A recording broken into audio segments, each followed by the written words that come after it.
Annapurna society গড়ে প্রচারের নির্দেশ। হলদিয়ার বৈঠকে নেতা কর্মীদের নির্দেশ মুখ্যমন্ত্রীর। অন্নপূর্ণা নিয়ে অপপ্রচারের অভিযোগ। অন্নপূর্ণা নিয়ে সঠিক তথ্য পৌঁছে দিতে নির্দেশ। জনগণের কাছে তথ্য পৌঁছে দিতে নির্দেশ মুখ্যমন্ত্রীর। হলদিয়ায় দীনদয়াল প্রশিক্ষণ শিবিরের নির্দেশ মুখ্যমন্ত্রীর। অভাবনীয় প্রাপ্তি।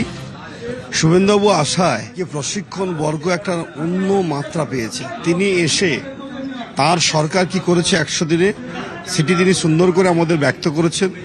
সেক্ষেত্রে সাধারণ মানুষের সঙ্গে আমাদের কি করণীয় তার সম্পর্কে তিনি সম্যক আমাদের কিছু ধারণা দিয়েছেন। আগামী দিনে সরকার কি করতে চলেছেন তারও একটা রূপরেখা চিত্র আমাদের সবার দৃষ্টি আকর্ষণ করছে। সব মিলিয়ে বাংলার উন্নয়ন কোন দিকে যাচ্ছে তার একটা বার্তা যেমন আমরা পেয়েছি, সেক্ষেত্রে আমরা দলের কার্যকর্তা বিধায় আমাদের কি করণীয় তারও তিনি দিশা দিয়েছেন। তৃণমূল আমলে পক্ষপাতিত্বের অভিযোগ। 2021-এ নন্দীগ্রামে হারায় কাজ না করার অভিযোগ। তৃণমূল সরকারের বিরুদ্ধে অভিযোগ শুভেন্দুর। তৃণমূল কংগ্রেসকে নিশানা মুখ্যমন্ত্রীর। তিনি যা বার্তা দিয়েছেন যে এই জেলা শুধু শুভেন্দু অধিকারীর জেলা, এই অর্থে অ্যাকচুয়ালি গত 4 বছর ধরে এই জেলাকে বঞ্চিত করেছেন মমতা ব্যানার্জি উন্নয়নের দিকে। শুভেন্দুবাবু তিনি যে নির্দেশ দিয়েছেন আগামী দুর্গাপূজার মধ্যে এই জেলার সমস্ত রাস্তাঘাটকে সারানোর জন্য তিনি তার দপ্তর থেকে তিনি প্রয়োজনীয় আধিকারিকদের নির্দেশ দিয়েছেন।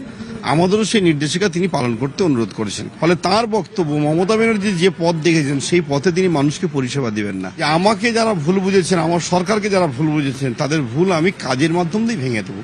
ফলে এটার দ্বারাই বোঝা যাচ্ছে সবকা সাথ সবকা বিকাশ এই মন্ত্রে যে তিনি দীক্ষিত সেটি তিনি তার বক্তব্যের মাধ্যম দিয়ে কর্মপদ্ধতির মাধ্যমে উপস্থাপন করেছেন।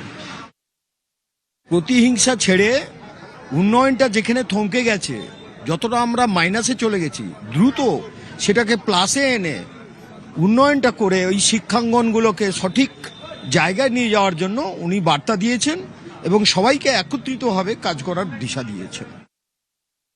আগামী দিনে আমাদের সংগঠনের মধ্য দিয়ে অ্যাডমিনিস্ট্রেশন দুটো যাতে একসাথে লিয়াজো করে চলে এবং একেবারে প্রান্তিক গ্রামীণ মানুষের কাছে সরকারি সুবিধা যাতে পৌঁছতে পারে তার তিনি দিশা দেখিয়ে গেছেন।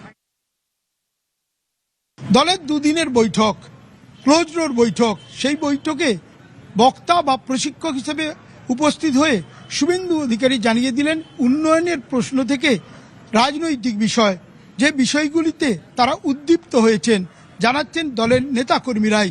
হলদিয়া থেকে ক্যামেরায় পিন্টু সরকারের সঙ্গে সুজিত ভৌমিক, নিউজ 18 বাংলা।